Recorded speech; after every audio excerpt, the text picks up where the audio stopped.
Happy Tuesday, everyone, and welcome back to Read Aloud Time. Today, we are going to continue in Book 8 of the Magic Treehouse series, Midnight on the Moon. Before we begin and before we review, I would like you to go find your favorite spot. I'm going to give you a few seconds to go find it, get all comfy and cozy, and then we will begin. Go ahead.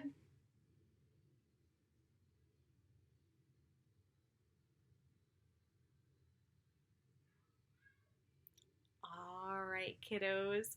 Yesterday in our adventures, we talked about how Jack and Annie were now on the moon and they maybe had the chance of going out stepping onto the moon. That is so exciting. Today, we're going to see if they actually went outside on the moon and what they do while they're on the moon. I am so excited to read chapter 4 with you. So here we go. Chapter 4, Moon Rabbits. "Oh, wow," said Annie. She took a step forward, but Jack stood frozen. He wanted to get a good look at everything first. He stared at the ground. He was standing in a layer of gray dust, as fine as powder. Footprints were everywhere. Jack wondered who made them. He reached into his pack for the moon book. To his surprise, it was light as a feather.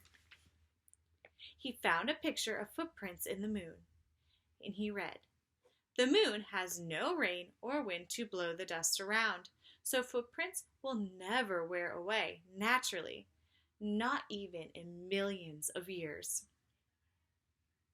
"Oh, man," Jack said. The moon was the stillest place he had ever been.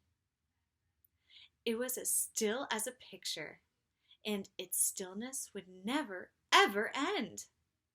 Jack stared at the ink-black sky.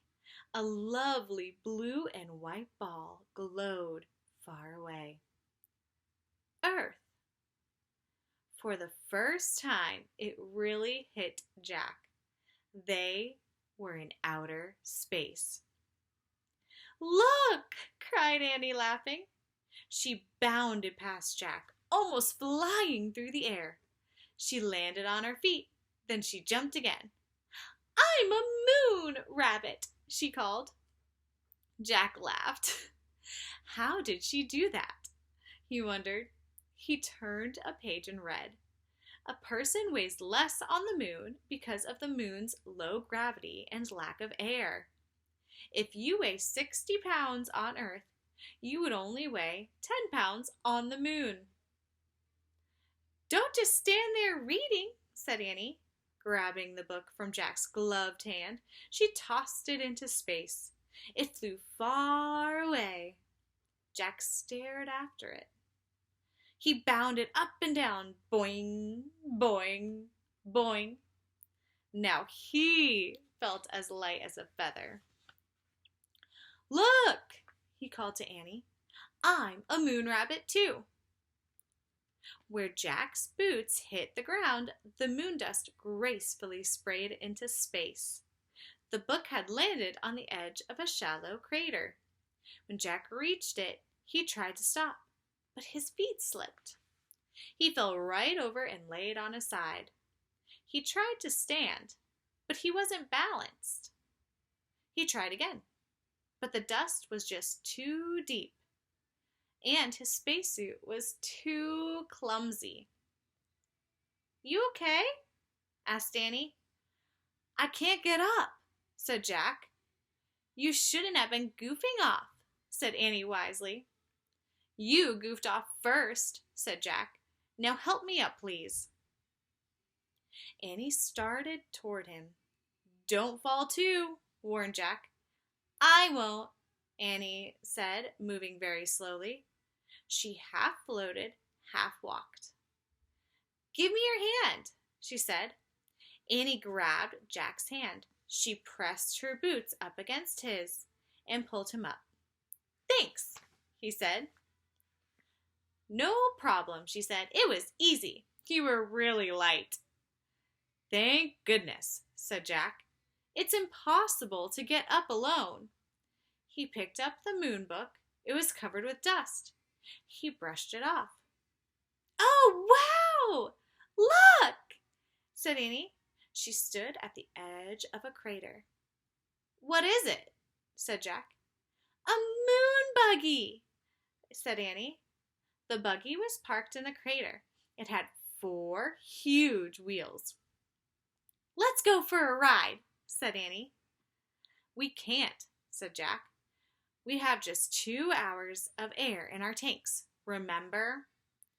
I bet we'll find the end thing faster if we took the moon buggy. Annie bounded into the crater. But we can't drive, said Jack. I bet I can drive this, said Annie. It looks easy. She jumped into the driver's seat. But you don't have a license, said Jack. Who cares, said Annie. There aren't any roads on the moon, or stoplights, or policemen either. She was right, Jack thought. Well, go slow, he said, and he climbed in beside her. Annie pushed a button labeled on. The moon buggy lurched backward. Yikes, said Annie. Step on the brake, said Jack. Annie pressed a pedal on the floor. The buggy stopped with a jerk. Phew, she said. It must be in reverse, said Jack. Let me study this. But before he could study anything, Annie pushed another button. The buggy tilted back. Its front wheels started to rise in the air. Let's get out of here, said Jack. Annie pushed more buttons. The buggy's front wheels landed back on the ground, and the buggy leapt forward. Slower, said Jack.